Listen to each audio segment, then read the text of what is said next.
Ukraina adalah sebuah negara di kawasan Eropa Timur yang berbatasan langsung dengan Rusia. Konflik-konflik yang terjadi di Ukraina ini berawal pada 21 November 2013 ketika pemerintah Ukraina saat itu membatalkan perjanjian Ukraine-European Union Association Agreement dan berusaha menjalin kerjasama dengan Rusia. Peristiwa ini kemudian memicu Euromaidan yang berlanjut dengan digulingkannya Presiden Viktor Yanukovych yang dituduh pro-Rusia.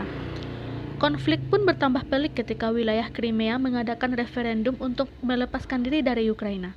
Referendum pun dimenangkan dengan mutlak 96%.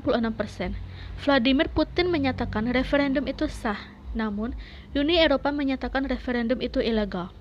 Presiden Rusia ini kemudian melanjutkannya dengan mengesahkan traktat bahwa Crimea merupakan bagian dari Rusia pada 18 Maret 2013 dan dilanjutkan dengan pengambil alihan Crimea oleh sejumlah pasukan tanpa identitas.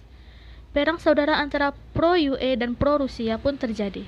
Pemerintah Ukraina memandang pengambil alihan Crimea sebagai tantangan atas kedaulatannya, sedangkan pihak Rusia memandang pengambil alihan Crimea memang diinginkan oleh sebagian besar rakyatnya, dan aksi itu dibutuhkan untuk melindungi warga Rusia yang ada di Crimea. Saat krisis Ukraina terjadi, pemerintah Ukraina yang didukung oleh Uni Eropa dan NATO memiliki tujuan untuk tetap mempertahankan wilayah kedaulatannya agar tetap utuh. Namun di sisi lain, beberapa wilayah di bagian timur dan selatan Ukraina seperti Crimea, Donetsk, dan Luhansk ingin melepaskan diri untuk bergabung dengan Rusia. Situasi semakin rumit dengan Rusia yang menganeksasi Crimea. Protes yang dipimpin oleh pergerakan kelompok pro-Rusia terjadi di wilayah Donetsk dan Luhansk sehingga pada akhirnya wilayah Donetsk dan Lugansk mendeklarasi menjadi negara sendiri pada bulan April 2014.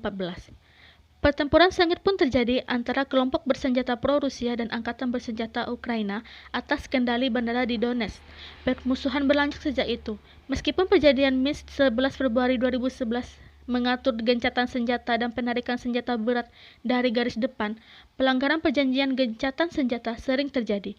Pada tahun 2020, pertempuran antara pasukan separatis dan tentara Ukraina tetap berlangsung dan intens. Konflik tersebut mempunyai dampak yang signifikan terhadap